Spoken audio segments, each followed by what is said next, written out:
Hi everyone, welcome to इबीट cash और स्वागत है आपका एक और एपिसोड में जिसका नाम है चार्ट ऑफ द वीक।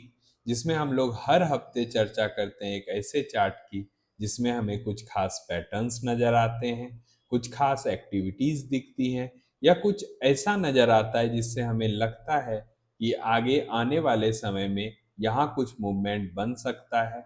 चलिए चलते हैं चार्ट पर और जानते हैं इस हफ्ते के चार्ट ऑफ द वीक को। इस हफ्ते जो चार्ट ऑफ द वीक हमने चुना है उसका नाम है फोर्स मोटर। अब सबसे पहले बात करते हैं इसके टेक्निकल्स की।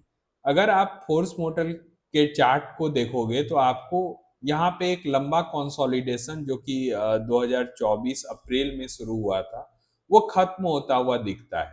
लगभग एक साल का ये कंसोलिडेशन है और यहाँ पर ये ब्रेकआउट स्टेब्लिश होता हुआ दिख रहा है।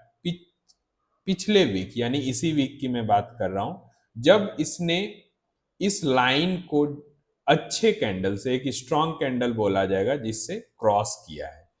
और अब जब आप फोर्स के प्रीवियस मूवमेंट को देखोगे तो इसने एक लंबे कंसोलिडेशन के बाद चार्ट को थोड़ा और लंबा हम लोग देखते हैं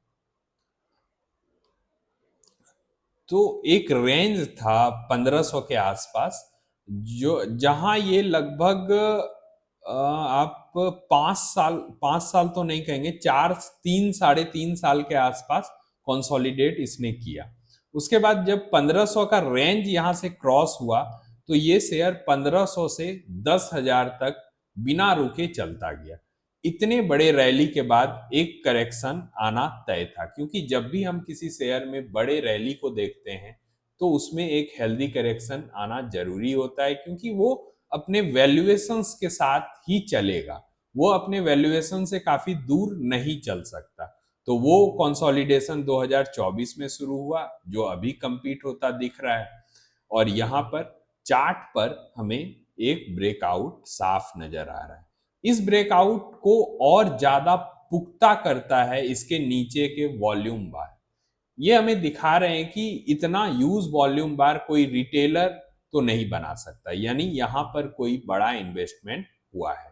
तो ये दो कारण हैं जिससे हमें फोर्स मोटर अभी के समय में लगता है कि आने वाले समय में यहां मोमेंटम बन सकता है। अब आते हैं हम लोग फोर्स के फंडामेंटल्स पर। फोर्स के फंडामेंटल्स को अगर आप देखोगे तो 13,000 करोड़ की मार्केट कैप की कंपनी है, तो एक तरह से हम रिलाय कर सकते हैं, एक डिफेंसिव कंपनी जिसे हम बोल सकते हैं, जहां बड़े फंड आकर इन्वेस्ट करते हैं। अब पी को देखें तो 24.2 के आसपास है, जो आरओसी के कंपेरिजन में काफी अच्छा है, यानी वैल्यूएशन वाइज काफी अच्छा है। पैग रेशियो 1 से कम होना बताता है कि ये शेयर 10,000 का है लेकिन सस्ता है। यही मैं एक कॉन्सेप्ट बार बार आपको बताता हूं कि शेयर के प्राइस से हम महंगा सस्ता का आकलन नहीं करते हैं, वो किस वैल्यूएशन पे है इससे हम आंकते हैं कि वो सस्ता है या महंगा। फोर्स मोटर भले ही 10,000 का शेयर हो लेकिन ये सस्ता है, और हो सकता है कोई 10 रुपए का शेयर इससे महंगा हो। तो इस हिसाब से हम देखेंगे तो फंडामेंटली भी हमें स्ट्रांग लग रहा है। और हम थोड़ा नीचे आए तो इसके शेयर होल्डिंग पैटर्न्स को भी देख लेते हैं।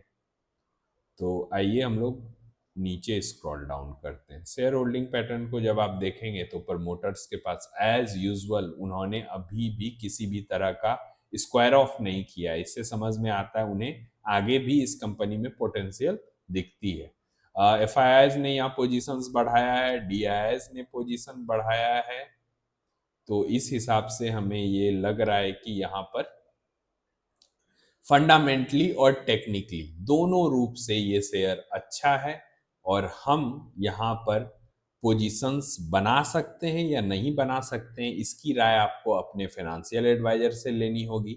ये वीडियो एक एजुकेशनल पर्पस के लिए बनाया गया, जिसमें हम लोग हर हफ्ते किसी ब्रेकआउट को मार्केट से सेलेक्ट करते हैं और उस पर चर्चा करते हैं कि क्या ये ब्रेकआउट सस्टेनेबल है, हमें ब्रेकआउट किस तरह से देखना चाहिए, उसमें क्या क्या चीज़ों को देखना चाहिए। तो इस हफ्ते का हमारा chart of the weak force motor था।